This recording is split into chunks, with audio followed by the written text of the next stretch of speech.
तो ये तो बहुत बड़ी विडम्बना है। इस क्या कहते हैं बाढ़ पीड़ित क्षेत्र में, अब तो खैर बाढ़ से निजात मिल गई है वो तटबंध होने के कारण, लेकिन यहाँ की जो जनता है जिसको कि स्वास्थ्य के लिए, स्वास्थ्य संबंधी समस्याओं का निदान करने के लिए या तो झोलाछाप डॉक्टर के पर निर्भर करना पड़ता है, या नहीं तो अगर इमरजेंसी हो गया तो फुलपरास और गोगड़ गया यहाँ से। वही दुख होता है हम लोग को, ये सरकार क्या कर दिया यहाँ पर, जो पंचायत को ये स्वास्थ्य था यहाँ पर। प्रणाम मधुबनी, और इस वक्त हम मौजूद हैं घोंघडिया थाना क्षेत्र अंतर्गत जो मधुबनी जिला में अवस्थित है, और परसा दक्षिणी पंचायत के उप स्वास्थ्य केंद्र हेल्थ एंड वेलनेस सेंटर के पास, जो अब हमारे बैकग्राउंड में जो देख रहे हैं वो अब कहीं न कहीं बंद हो चुका है, और दूसरे जानकारी मिल रही है कि दूसरे पंचायत में इसको स्थापित कर दिया गया। बाद में कि हमारे साथ यहाँ के स्थानीय समाज सेवी हैं और भी लोग हैं जिनसे हम जानने का प्रयास करेंगे और समझने का प्रयास करेंगे कि आपके पंचायत में ये जो उप स्वास्थ्य केंद्र था, जो किसी भी मुसीबत में ज़रूरत के समय में छोटा मोटा इलाज करने के लिए प्रतिबद्ध रहता था, वो कहीं न कहीं अब बंद होकर दूसरे पंचायत में शिफ्ट कर दिया गया, जिन्हें आप किन रूप में देखते हैं और क्या कहना चाहते हैं। क्या कहना चाहते हैं सर, आपके पंचायत का उप स्वास्थ्य केंद्र अब दूसरे पंचायत में, दूसरे गांव में शिफ्ट कर दिया गया, क्या कहना चाहते हैं, किन रूप में देखते हैं? बहुत बहुत धन्यवाद मुन्ना बाबू। जैसा कि मैं आपको बता दूं कि यह आज़ादी के बाद से ही यहाँ उप स्वास्थ्य केंद्र था, जो यहाँ लगभग 10,000 से ज़्यादा वोटर का क्षेत्र है, तो जनसंख्या आप उसका दुगना एवरेज रख लीजिए। उस बीच में एकलौता उप स्वास्थ्य केंद्र कोसी भूतही के क्षेत्र में है, और ये एक जगह से दूसरे जगह चला जाना कहीं न कहीं यहाँ के जनप्रतिनिधि और स्वास्थ्य विभाग के अधिकारियों का मनमानी है। अगर आपको दूसरे जगह देना था तो हम उसका विरोध नहीं करते हैं, आप प्रत्येक पंचायत के वार्ड में दे दीजिए, लेकिन यहाँ से हटा के देना ये कहीं से अच्छी बात नहीं है। और यहाँ से दूसरे जगह चला जाना, स्थानीय विधायक जो यहाँ मंत्री भी है, कहीं न कहीं उसका मनमानी का ही नतीजा है। पुनः मांग करता हूँ यहाँ के स्थानीय विधायक, स्वास्थ्य विभाग के अधिकारी से कि आप पुनः यहाँ 1 सप्ताह के अंदर में अगर आप स्वास्थ्य व्यवस्था बहाल नहीं करते हैं तो हम लोग चरणबद्ध तरीका से आंदोलन करेंगे। बहुत बहुत धन्यवाद। क्या नाम है सर आपका? मोहम्मद साबिर हुसैन। आपके ही पंचायत में उप स्वास्थ्य केंद्र सर हाल ही के दिनों में किसी दूसरे पंचायत में सर स्थापित कर दिया गया सर, इन्हें आप किन रूप में देखते हैं? ये देखिए, एक तो आपके चैनल को बहुत बहुत धन्यवाद देता हूँ कि इस तरह का मुद्दा उठाने का आप कार्य करते हैं जो जनहित से संबंधित है। ये जो स्वास्थ्य उपकेंद्र यहाँ से चला गया, और 1 साल पहले यहाँ डॉक्टर भी आए थे, सभी तरह की सुविधाएं यहाँ मिलती थी, और कल या परसों है मैं था नहीं यहाँ पर, यहाँ से ये स्थापित होकर के दूसरी जगह चला गया, परसा दक्षिणी से परसा उत्तरी में चला गया, जो बहुत ही दुर्भाग्य है। हम लोगों ने शिक्षा स्वास्थ्य विभाग से बात किया, लेकिन उन्होंने कहा कि ये पहले से प्रक्रिया में था इसलिए यहाँ से चला गया, तो ये बहुत दुर्भाग्य है। और इस तरह की जो स्वास्थ्य किसी गांव से चले जाना, ये बहुत ही निंदनीय है। और वर्तमान में जो हमारे विधायक जी हैं, विधायक के प्रतिनिधि जी हैं, वो सबको मालूम है ये चीज़, और ये नहीं हो पाया। 2022 में ही यहाँ ये हॉस्पिटल बनना था, वो हॉस्पिटल भी नहीं बन पाया, परसा दक्षिणी से परसा उत्तरी में चला गया। अब यहाँ के लोग जो हैं सर, स्वास्थ्य की कोई अगर ज़रूरत आन पड़ेगी आकस्मिक स्थिति में, तो वो किस पे डिपेंड होंगे और स्वास्थ्य को ठीक करवाने के लिए कहाँ जाएंगे सर? सबको या तो फुलपरास जाएंगे, जबकि यहाँ की रोड की स्थिति बहुत ही दयनीय खराब है, और नहीं तो घोंघडिया जाना पड़ेगा। और यहाँ कोई चारा नहीं है इस क्षेत्र में, क्योंकि भूतही कोसी क्षेत्र में लोग, कोई भी राजनेता चुनाव से पहले कोई नहीं आते, जब चुनाव होता तभी आता। स्वास्थ्य की स्थिति यहाँ बहुत ख़राब है, घोंघडिया या फुलपरास ही जाना पड़ेगा, और कोई रास्ता नहीं है। यहाँ के जो भी स्थानीय जनप्रतिनिधि हो, समाज सेवी जो अपने आप को कहते हों, और प्रत्याशी जो कहते हैं और जनताओं के बीच में जाते हैं, अब किस मुंह से जाएंगे और क्या मुद्दा उठाएंगे, उनके पास क्या मुद्दा रहेगी? ये मुद्दा तो वही जाने, लेकिन हम लोग तो इसका घोर निंदा करते हैं, विरोध करते हैं, और ये हम लोगों के लिए बहुत ही खराब हुआ है।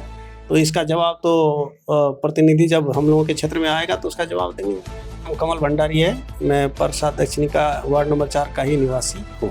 इन दिनों में आपके ही पंचायत से स्वास्थ्य केंद्र का बंद करके किसी दूसरे पंचायत में स्थापित किया गया है, किन रूप में देखते हैं आप इसे? रूप क्या देखना है, ये तो हॉस्पिटल जो था पहले बहुत दिनों से था।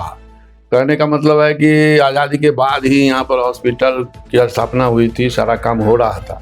तो ये चूँकि बाढ़ग्रस्त क्षेत्र हो गया, बाढ़ आने के कारण जो मकान बना हुआ तो मिट्टी के अंदर चला गया। इसके बाद से थोड़े दिन तो बंद ही रहा, कोई काम नहीं हुआ, और इधर उधर जैसे घोंघडिया में बैठ करके एएनएम या जो भी प्रभारी होते थे अपना दवा वगैरह कागज़ पर काम चलता था। कभी मन हुआ तो आकर के गांव में घूम लिया, नहीं तो वो भी नहीं आते थे। इसके बाद एक छोटा सा कोई बनाया एक ही कमरे का कहने के लिए वो स्वास्थ्य उपकेंद्र, उसमें ANM वगैरह या डॉक्टर जो भी कहिए, डॉक्टर तो थे नहीं, ANM वगैरह आती थी, कुछ दवा वगैरह देती थी। लेकिन इसके बाद सुन रहे हैं, हमको पक्की जानकारी नहीं है कि जैसा कि वो लोग स्वास्थ्य उपकेंद्र की महिला है एक, जो कि हमारे ही गांव में भाड़े पर किराए पर रहती है, कहीं से आई है, कहाँ की रहने वाली ये भी नहीं मुझे पता। वो बोल रही थी कि हम लोगों का ट्रांसफ़र कर दिया गया, यहाँ से सब कुछ जा रहा है और दवा वगैरह सब यहाँ से ले जा रहा है, उसको भी मतलब यहाँ ये हॉस्पिटल बंद होने वाला। तो ये तो बहुत बड़ी विडम्बना है इस क्या कहते हैं बाढ़ पीड़ित क्षेत्र में। अब तो खैर बाढ़ से निजात मिल गई है वो तटबंध होने के कारण, लेकिन यहाँ की जो जनता है जिसको कि स्वास्थ्य के लिए, स्वास्थ्य संबंधी समस्याओं का निदान करने के लिए या तो झोलाछाप डॉक्टर के पर निर्भर करना पड़ता है, या नहीं तो अगर इमरजेंसी हो गया तो फुलपरास और गोगड़िया वहाँ के अलावा कोई चारा ही नहीं है, तो फिर दरभंगा जाए, लहरिया सरा जाए, वहाँ जा करके अपना इलाज करवाए। तो सबसे बड़ी समस्या है कि अब ये किसने किया, कैसे हुआ, इसकी जानकारी तो विभाग को होगी, मुझे तो कोई जानकारी है नहीं। तो इस समस्या का समाधान इस पर सरकार को भी सोचना चाहिए कि जो एक चीज़ पहले से बनी हुई थी उसको हटा करके कहीं दूसरे जगह किस रूप में लिया जा रहा है और क्यों ले जाया जा रहा है, और यहाँ की जनता के लिए सरकार क्या सोच रही है, यहाँ की जनता कहाँ जाएगी, ये तो बहुत बड़ी बात है। और इसको सोचने के लिए इस विभाग के जो मंत्री हैं, चाहे मुख्यमंत्री हों या स्वास्थ्य मंत्री हों, उनको ध्यान देना चाहिए, या जो पदाधिकारी ऊपर वाले हैं उनको सोचना चाहिए कि भाई यहाँ की जनता के लिए स्वास्थ्य संबंधी समस्याओं के निदान के लिए हम क्या उपाय कर रहे हैं। तो हम लोग इसमें क्या करेंगे, ज़्यादा से ज़्यादा विभाग को लिखेंगे कि भाई इस तरह की समस्या हो रही है, क्यों हो रही है, इसका निदान क्या है, आप ही बताइए हमको, सॉल्यूशन इसका क्या होगा। कितने वर्षों से यहाँ ये अस्पताल चल, ये तो आज़ादी के बाद से मैं कह रहा हूँ चल रहा, शुरू था। आने वाले भविष्य के साथ कहीं न कहीं छल हुआ तो आने वाले भविष्य को आप क्या जवाब देंगे? किसी पंचायत में कभी स्वास्थ्य केंद्र होता तो जो मात्र 100 वस्तु बन के रह जाएगी। ये तो मान लीजिए कि अब जवाब की बात है तो जवाब तो जनता देगी।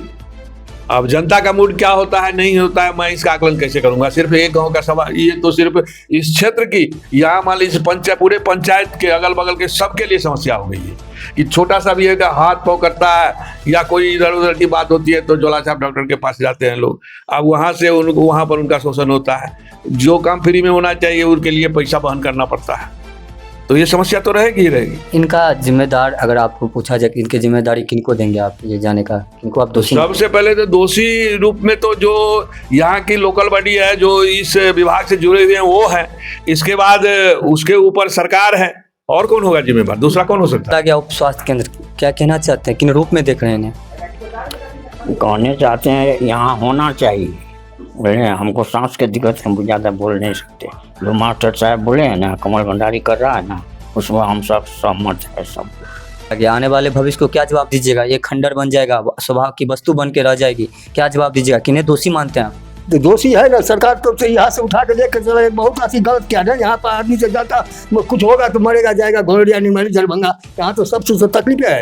यहाँ से 60 वर्ष से चल रहा था, आज किस कारण से उठकर चला गया यहाँ से, वही दुख होता है हम लोग को। ये सरकार क्या कर दिया यहाँ पर, जो पंचायत को एक स्वास्थ्य था यहाँ पर, और उसके बाद हम लोग जाके क्या करेंगे। किन्हें दोषी मानते हैं? दोषी मानते हैं, यहाँ से उठकर चल गया तो दोषी हुआ लग गया यहाँ पर। ये ग्रामीण, ये स्वास्थ्य केंद्र गया तो ग्रामीण विरोध होना चाहिए, ग्रामीण विरोध क्यों नहीं किया? हम लोग को तो बोले ना, जो गांव घर पर तो रहता महिला सुन रहता है, पता नहीं लगता है जो कि क्या हुआ, ऊपर क्या काज बन गया नहीं पता नहीं, बाद में पता लगता है, वो चला गया आपको। अच्छा, ये स्वास्थ्य केंद्र बना कैसे था यहाँ पे, क्या इतिहास था वहाँ? अरे यहाँ तो बना हुआ था जो कि बहुत पूरे 50-60 बरस पहले बना हुआ था, और दवा चल रहा था, डॉक्टर आया था, मवेशी को डॉक्टर भी आया था यहाँ, मवेशी के डॉक्टर हॉस्पिटल भी खुला था यहाँ पर, और सब उठा दिया यहाँ से लेकर भाग गया। सरकार कह रही है कि हम गाँव स्वास्थ्य व्यवस्था लगा रहे हैं, गाँव शिक्षा लगा रहे हैं, और आपके गाँव में ही स्वास्थ्य गलत को सब चूक कर रहे हैं। सरकार कहा तो रहा है, अब यहाँ से जो चल रहा है उसको लेकर भाग रहा है। सरकार को सही नीति चल रहा है, फिर स्वास्थ्य केंद्र का मुद्दा बना के आपको भटकाएंगे, क्या जवाब दीजिए? हमारा स्वास्थ्य यहाँ पर दीजिए, ले गए यहाँ पर आपस दीजिए हम लोग को स्वास्थ्य को, जो हम लोग सुरक्षित रहेंगे, डॉक्टर रहेंगे, दर दवा को जरूरत पड़ेगी, जब रात बिरात सब वहाँ पर हम लोग पहुँचेंगे। रात बिरात कभी हो जाएगा तो हम फुलपरास घोंडिया दरभंगा जाएंगे। उम्र सर 70-72 साल है। 70-72 साल से जिस समय हम लोग 10 साल का हुए, उस साल से इस हॉस्पिटल में दवा दारू ले करके मतलब गरीबी जीवन को निभाए। अब जो है 10-5 मतलब पोता पोती हो गया है और ये हॉस्पिटल उठ करके यहाँ से चला गया है। हम लोग को तो बहुत दुख हुआ। कल परसों जो है यहाँ एक मैडम रह रही थी हमारे हॉस्पिटल में, छोटा सा एक केंद्र बना हुआ है। तो उनको हमने पूछे कि मैडम जी यहाँ अस्पताल खुला है? तो नहीं अस्पताल तो यहाँ से उठ करके चला गया छजना, यहाँ तो बंद है, यहाँ कुछ भी नहीं है, यहाँ सब कुछ उठ करके चला गया। तो हमने कहा हमारा तो एक बच्चे है वो बीमार है, हमें तो दवा लेना था। तो नहीं यहाँ कुछ भी नहीं आप। तो हम तो असुथकित हो गए, या अब तो हम लोग का गरीब जीवन कैसे बीतेगा, बड़ा मुश्किल हो गया। यहाँ एक केंद्र भी छोटा सा था वो भी चला गया, हॉस्पिटल भी चला गया, कुछ भी नहीं रहा। तो हम लोग मतलब यही कोशिश कर रहे हैं, यहाँ का विधायक हो, मुख्यमंत्री हो, प्रधानमंत्री हो, यानी जो भी माने जाने यहाँ का नेता है उनको वो कर रहा हूँ जो किसी तरह लौटा करके हमारा इस समाज में, इस परसाग्राम में दे करके वापस करें, जो हम लोग का जीवन जो है सुखी बीतेगा। क्या यहाँ पे और भी कोई अस्पताल है, प्राइवेट या सरकारी अस्पताल? प्राइवेट तो है सर, ये छोटा मोटा, उससे कोई मतलब वो नहीं अच्छा, है। आपका क्षेत्र है मंत्री का गढ़ रहा है और अभी माननीय आपके ही क्षेत्र से माननीय परिवहन मंत्री भी रहे। तो सर ऐसा है, कोई अगर मंत्री बना है तो वोटिंग के समय में एक रोज आया, इधर उधर घूम फिर करके चलिए वोट लेकर के चला गया, उसके बाद लौट करके यहाँ नहीं आया। ये देखें यहाँ का जनता मर गया या जिंदा है, क्या मिला या नहीं मिला, हॉस्पिटल, अस्पताल, रोड, रास्ता कैसा हुआ या नहीं हुआ, कोई देखभाल नहीं है। आपके ही पंचायत से जो ये अस्पताल चली गई, आने वाले भविष्य को क्या जवाब दीजिएगा आप? अब आने वाला भविष्य को क्या देखेंगे? हम लोग तो उसी तरह मर रहे हैं एक हिसाब से। जो अस्पताल चला गया, गरीबी लोग मतलब सारा गुजारा कर रहे थे कुछ दवा दारू ले करके, हॉस्पिटल चला गया, अब तो हम लोग को असुथकित हो गया सर। मैं आप तमाम साथियों से अभिनंदन करेंगे, निवेदन करेंगे, अगर आप भी चाहते हैं कि ये इस अस्पताल को पुनः चालू किया जाए तो इस वीडियो को अवश्य शेयर करें। बाद बाकी ये मेरा प्रयास कैसा लगा आप कमेंट्स में ज़रूर बताएं। तो लेते हैं इजाज़त इस वीडियो से, तब तक के लिए आप सेफ रहिए, सुरक्षित रहिए और अपना ख्याल रखिए। जय हिंद।